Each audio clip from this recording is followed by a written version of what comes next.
Check this out. You are looking at the pedestrian bridge connecting Indianapolis and Fishers on the Nickel Plate Trail, and it's officially open. I'm Jenna Webster. Why they're calling this a win for pedestrian safety coming up.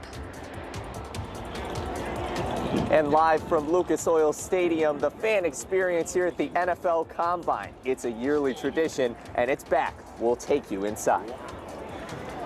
And what a day to be outside. 60-degree temperatures in late February, but it's going to get cooler this weekend. I'll have a look at what to expect. Good afternoon. I'm Felicia Lawrence. And I'm Scott Swan in on this Friday night for Dustin. Thanks so much for watching 13 News at 4.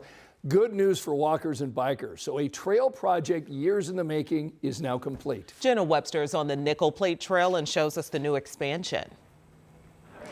It's easy to see just how busy traffic is here on 96th Street, but now a new pedestrian bridge, finally complete, is going to help pedestrians and cyclists safely cross over from Indianapolis into Fishers on the Nickel Plate Trail. All right, 3, 2, 1. A snip of the ribbon makes the bridge opening official, and it's already seeing walkers and bikers. Yeah, I always keep my eye on the construction here. John Blakely bikes at least once a week and says he's happy with this new trail connection, calling it a much safer option than trying to get across 96th Street traffic. The bridge completes a 1.4-mile trail extension. The Nickel Plate Trail is now almost 17 miles from Noblesville to Indianapolis. In the end, creating a 41-mile loop with the Monon and Midland Trace. So that's a great asset, but the mayor is absolutely right. We've got a lot of traffic throughout all of those areas, and we want the people, the bikers, the walkers, the runners that take advantage of the recreation to be safe. Indianapolis wants to add 2 more pedestrian bridges for the Nickel Plate at Keystone and 82nd in the future. Jenna Webster, 13 News. You know, another great place to be on a day like today is at the NFL Combine at the Convention Center in Lucas Oil Stadium. Yeah, it's so perfect because hundreds of college football players are there so they can be show off their skills to NFL leaders and folks making decisions. Brandon Schaff is also there. He's trying to show off some of his skills too. Hey, Brandon.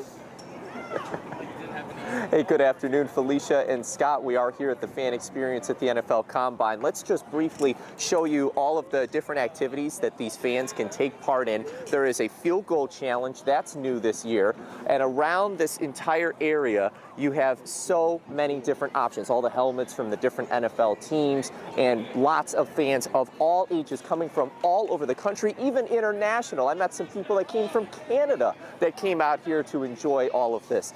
And it has been a really exciting experience for these fans to actually take part in the drills. You can see them literally running in real time doing the 40 as you have the skill players inside that are actually doing the exact same thing. And I spoke with some fans earlier who talked about what it's like to be able to get that experience and take part in all that this has to offer. It was like I'm flying. Be able to see this right here, seeing what these guys in the NFL are going through, for them to just have that experience is awesome.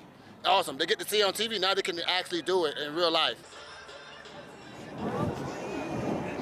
And they were talking about doing that vertical jump, feeling like they were flying through the air. What a unique experience for all these different NFL fans being able to come out here. Certainly a family-friendly environment for everyone to be able to enjoy. And coming up at 5, we'll continue to show you all that this has to offer, even inside.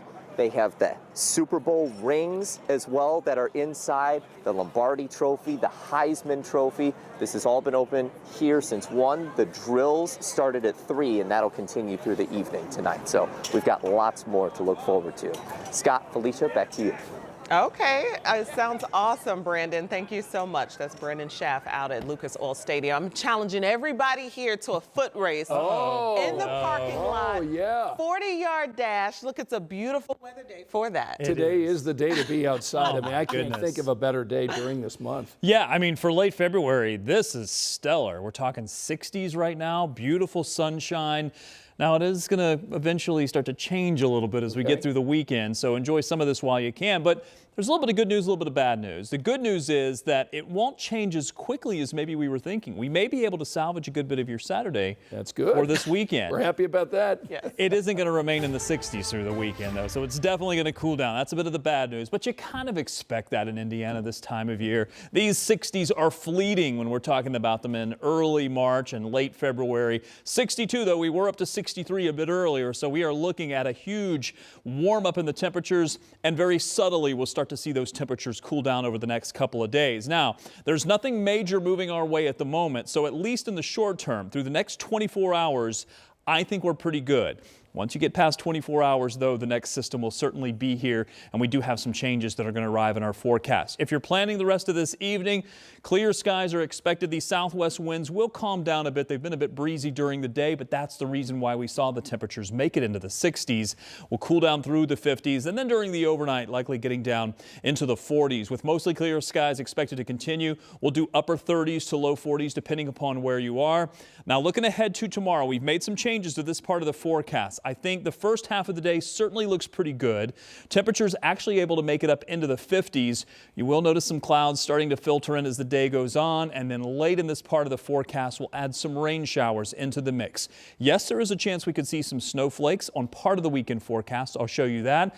Show you what to expect as we go on a little bit of a roller coaster ride over the next 7 days. All right, Rob, we'll see you in a little bit. A Fishers teen whose passenger was killed in a high-speed crash may not serve any prison time for reckless homicide. Rich Nye is here with the terms of a plea agreement filed today in Hamilton County in the death of 18-year-old Hamilton Southeastern High School sports star Mason Alexander. This was a big story that impacted our community. We covered. And we've known for a few weeks that Trey Williams had signed a plea agreement, but today we find out finally what that deal says. The plea agreement limits any prison sentence to a maximum 3 years for reckless homicide. The max is 4 years for any type of confinement. So we're talking about community corrections or home detention.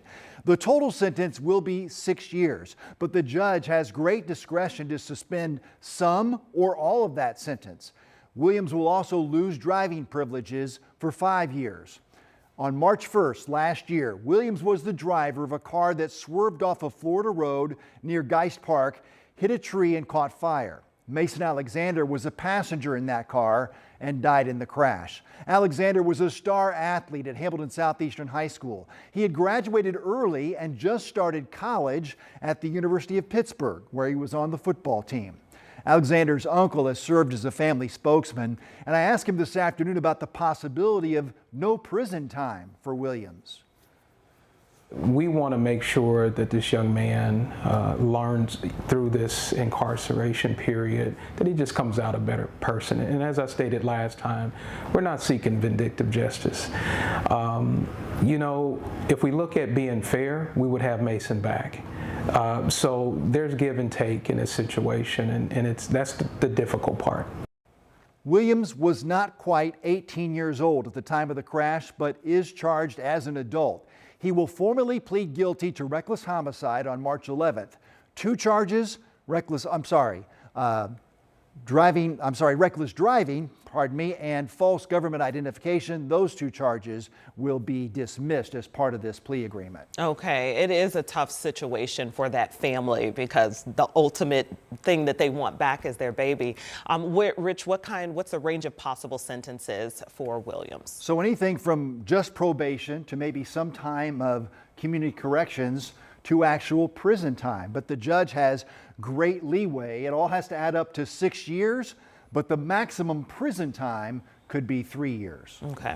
All right. Thank you so much for reporting on this. It's a tough situation for that family for sure. And now to an update on a story we brought you Wednesday out of Marion and Grant County. Prosecutors have now charged 67-year-old Sandra Gray with voluntary manslaughter in the death of her 74-year-old husband. Police responded to a report of a shooting at a home near North 700 East and State Road 18 Wednesday. Once deputies arrived, they found a man inside. He died at the scene. And then a short time later, deputies say they were contacted by Gray at a nearby truck stop where she requested help, calling 911 to report that she had shot her husband. She was taken into custody.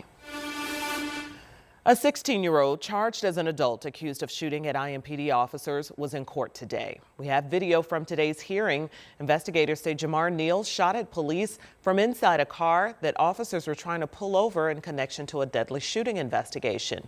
Neal was taken into custody along with 2 other teens in the car and the 21-year-old driver. A judge set his bond at $30,000 today, and his jury trial is set for April 29th. The Central Indiana Police Foundation and Beech Grove Police Department just launched an official online memorial merchandise store to honor fallen police officer Brian Elliott, his life, service, and sacrifice.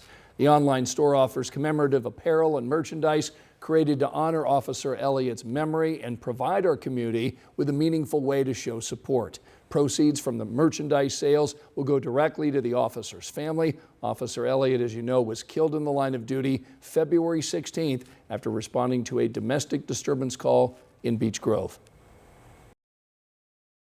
So Lugar Plaza is now a city park. We've told you about some of the issues plaguing this public space for some time now. Overdoses, people with warrants, with weapons, fights. Indianapolis Metro Police say designating this space as a city park, it's going to clean up some of those issues. The rules that were in place before were not enforceable, and now that it's a park, IMPD and park rangers can enforce rules like no sleeping, no drinking alcohol, no smoking. Obviously, use and possession of narcotics were illegal before, but those are also violations that we can remove people from the park for. Now, I saw all of this enforcement in action. Officers came in contact with someone who was smoking and found out she had an active warrant. She was arrested, and they also arrested a man who allegedly started urinating in the middle of the park. If the police are taking action, we don't want people to say, well, that's a problem.